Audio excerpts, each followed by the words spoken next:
Somebody apparently beat Tetris. This is Willis, aka Blue Scooty, setting a new world record How old is Willis? Like, hello?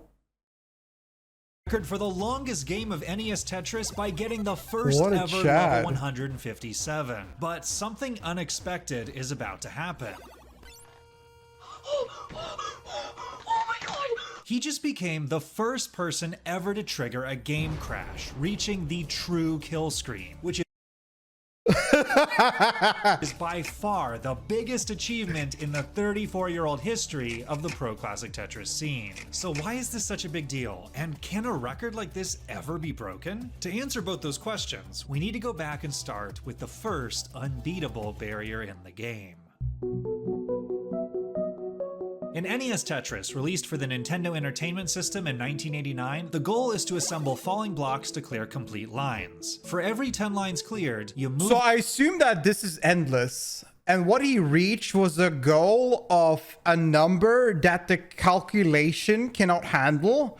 So because it's trying to go past a number that is the maximum in the code line, it just crashes. Is that basic? I think that is what happened there. a level, and the speed gets a little bit faster. The fastest speed is reached at level 29, and at this point the pieces can no longer reliably get to the sides by holding down the side-to-side buttons. For decades, this was considered the end of the game, and level 29 got dubbed the kill screen because it always killed your run. Except it wasn't a kill screen in the traditional sense. In retro games, a kill screen normally refers to when it's impossible to get any further due to a glitch in the game's code. For example, in Pac-Man, the kill screen is reached at level 256, where a glitch garbles the entire right side of the screen and you aren't able to eat enough white dots to clear the level. NES Tetris doesn't actually have a glitch at level 29. The level is clearable if you can somehow figure out a way to move the pieces faster. And in 2011, Thor Ackerlund became the first person to reach level 30 on video by vibrating his fingers to mash the controller faster than the game's built-in speed, a technique known as hyper-tapping. And because level 29 is the maximum speed in the game, all the levels afterwards don't get any faster, so it was theoretically possible to go even higher. Thor's level world record would stand for 7 years, until a teenage hyper-tapping prodigy, Joseph Saley, broke it in 2018 by becoming the first player to reach level 31. Joseph's skill would allow him to win 2 Tetris World Championship titles in 2018 and 2019, and he slowly kept pushing the level world record upwards all the way to level 35. Until an even faster hyper-tapper, Eric ICX, came along and became the first to reach levels 37 and 38. Wait, didn't this little kid, this dude over here have like over 200?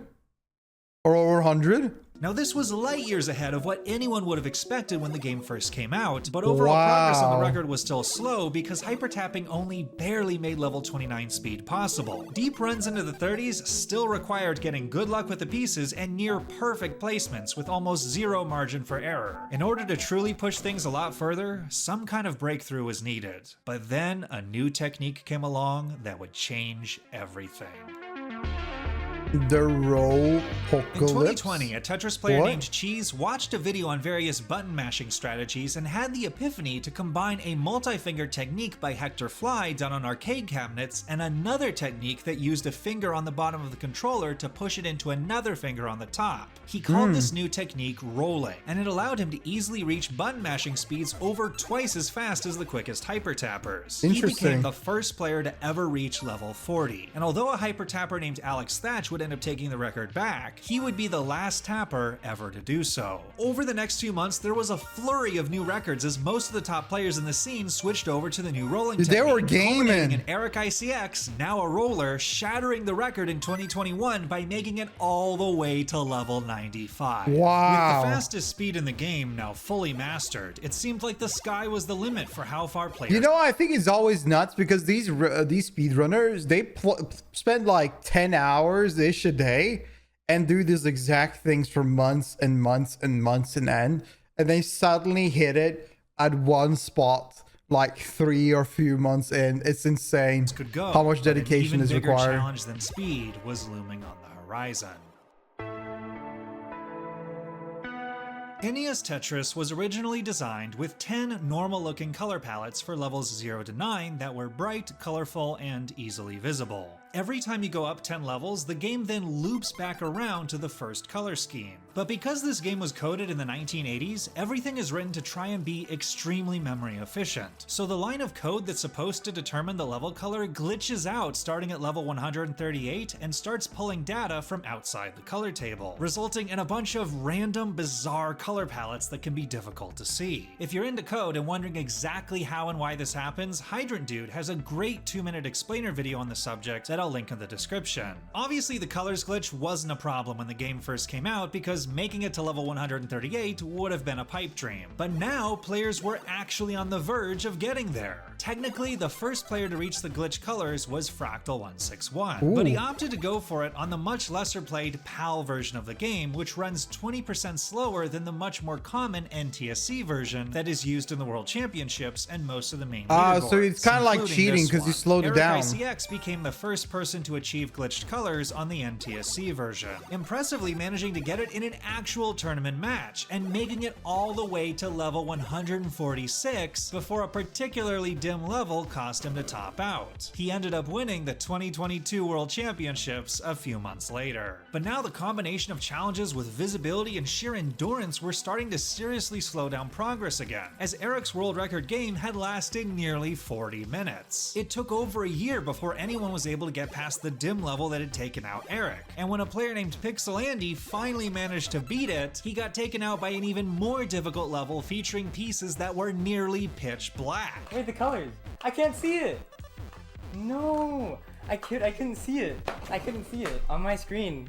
It just went dark. So what was the future of the record? Slow incremental progress at increasingly difficult to see levels? Well, it turns out the most significant achievement yet was closer. And there we get the thought. gigachad and then the true killer screen. Yeah, because you Back in gotta go past this. 2021, a programmer, Greg Cannon, made a Tetris-playing AI called Stack Rabbit in order to push the game far beyond what was possible for a human. Not limited by stamina or eyesight, Stack Rabbit was able to fly past the most difficult glitched color levels with ease. And Greg ended up coining names for each of the color schemes as they passed, such as calling the dim level that took out Eric Dusk, and the black level that took out Andy Charcoal. It was Stack Rabbit would 14. continue to play I mean, through even kids are more the only bizarre one that glitches can do this happen later on, sometimes. such as level 235, which lasts for 800 lines instead of the typical 10. But eventually, the game just can't function anymore. And there's the long bar, and it's gonna crash the game with that. Yeah, so Tetris it's into level 237. 237. Its final score is 102 million. So what's going on here? In Too the many simplest too possible many terms, numbers. The game is running on code, which is instructions on what to do next, and RAM, which is its workspace where it calculates things and keeps track of what it's doing. The game's code starts to become really inefficient on very high levels because no one was expected to get this far, and eventually a glitch happens where the game switches from reading instructions from the code to reading the RAM as if it were code. If the resulting garble generates a stop command, it completely breaks the game, leading to it being called the true kill screen. If you want the full technical breakdown, again, Hydrant Dude has a great video on the topic that I'll link in the description. But here's the thing, the game crash doesn't always happen in the same spot, because the glitch can get triggered by very specific things depending on the level, such as what piece you have or how many lines you clear at once. And Stack Rabbit was actually playing on a modified version of the game that has 7 digits in the score counter instead of 6, so it didn't have the same crash spots as an unmodified version.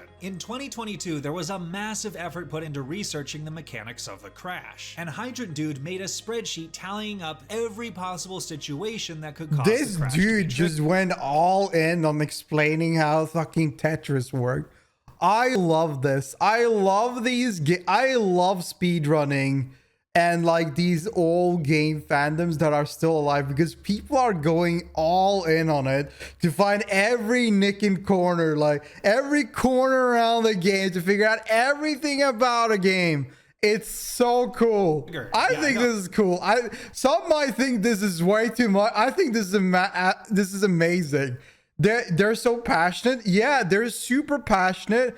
I absolutely love this. Like, I would never do this. I'm impressed that they actually put the time and effort into this, because this is amazing. The same guy again. This guy's the MVP of documenting all this stuff. And it turns out that the earliest possible trigger for the crash on the unmodified original version of the game was a single at the transition into level 155.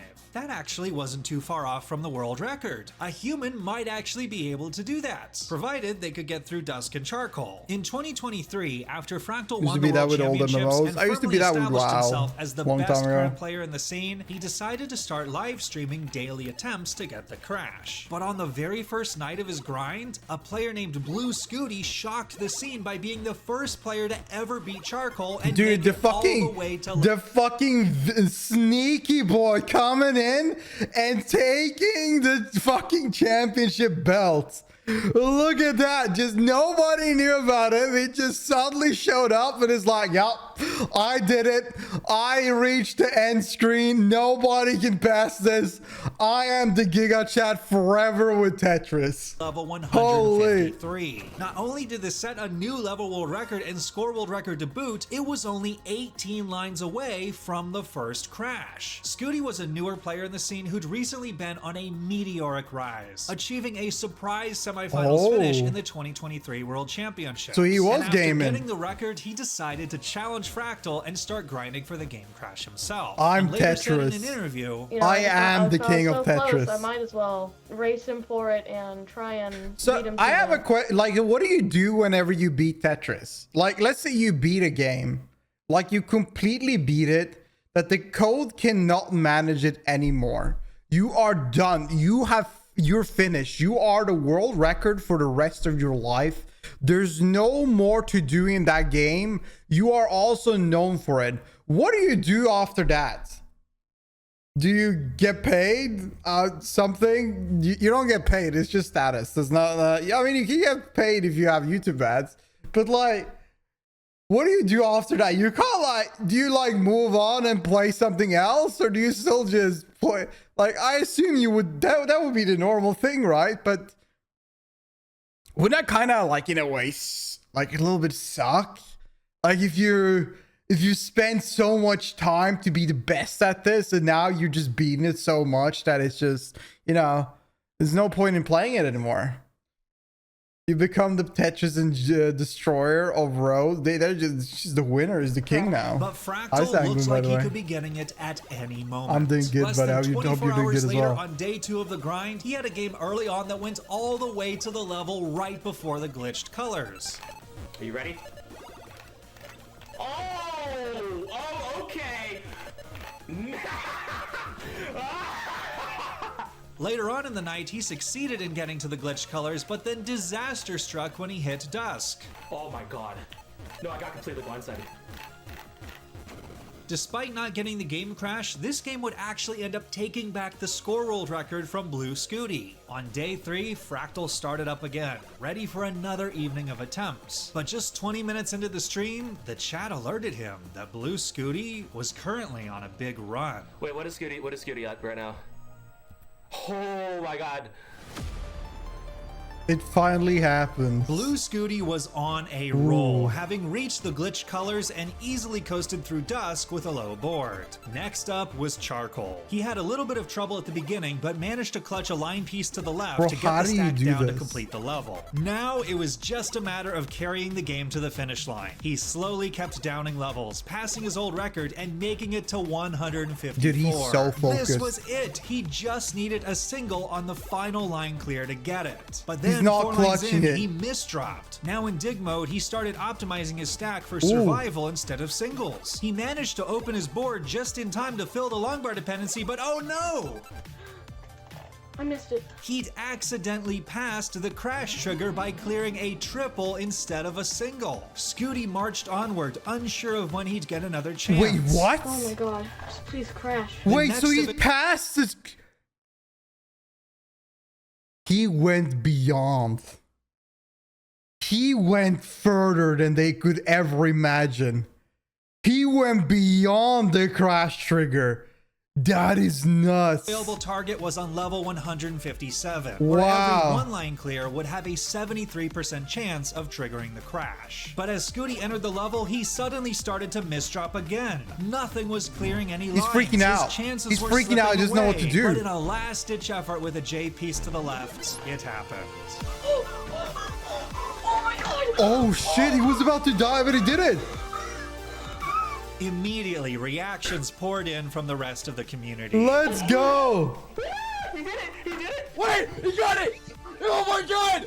Let's go! Dude, this The is what truly we should have crazy been thing reacting about this to. achievement is that Why Eddie's did nobody Tetris had tell me always about been Tetris, man? considered an unbeatable Let's game. No matter how go. good you played, That would be eventually so your board hype. would reach the top of the screen and the game would be over. This was the first time ever where instead of the game beating the player had beaten the game. Well, and damn. this really feels like a turning point for the scene as a whole. At the time Cheese invented the new rolling play style, he expressed concern that it was too OP and would eventually destroy the scene.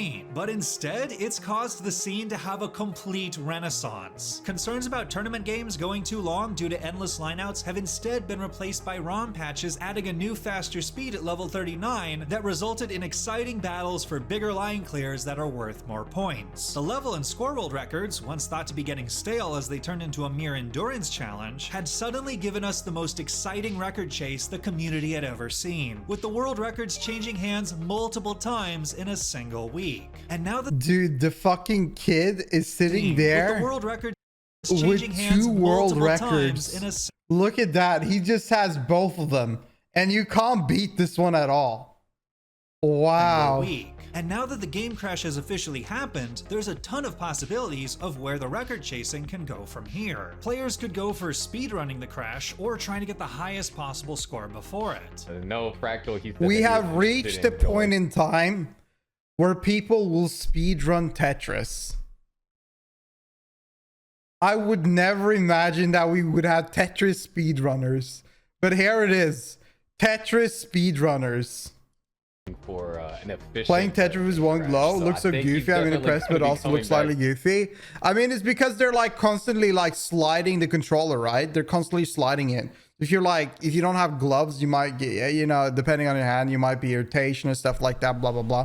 But they're playing for like an hour or shit, so yeah. For the world record. If he's gonna go for an efficient game crash, then I might as well, too. And Blue Scooty, as a person, feels like a representation of the very best of what the community is. At live events, he's always been a cheerful and gracious competitor, and he's shown that hard work really can pay off, as he's said that he practices around 3 to 5 hours a day. Do you have Damn. anything to say to the young players out there that may get inspired to play because of this historic game? If you set your mind to something and you put work into it, most likely you will get it. If you try hard enough. His first place finish at the Kansas City Regional Championship Speedrun this Honkai, past I'll month speedrun was his the first live tournament uninstall victory. button. And if you'd like to see him play live again, his next appearance will be at the Heart of Texas Hi, Regional Gemini. Championship Good in luck with just work. a few weeks. But one final question remains. No, I would not. After the game crash, is there any major milestone left to achieve in the game? As it turns out, the answer is yes. It What is? if, instead of intentionally trying to get the crash as quickly as possible, you instead try to avoid it? Just how far could you possibly get? That is pure insanity. In order to push the game further beyond what humans and even AIs can currently do, some people in the community have constructed tool-assisted speedruns, aka TASes, where I think that if a task can barely pass a point, I don't think there's any way a human can. instead of being played in real time, every move is manually entered in. This allows them to simulate what it would look like if a player was able to avoid all the potential traps that could trigger the crash. This would become almost a fundamentally different type of challenge than any previous one in the game. Instead of being rivals, the player in the game will be working together as a team, with the player doing everything they can to ease the burden of the game's ancient code limping along, keeping them both alive. If both the player and the game survived every pitfall, the final level they would reach is level 255 with a glitched color scheme of pure red.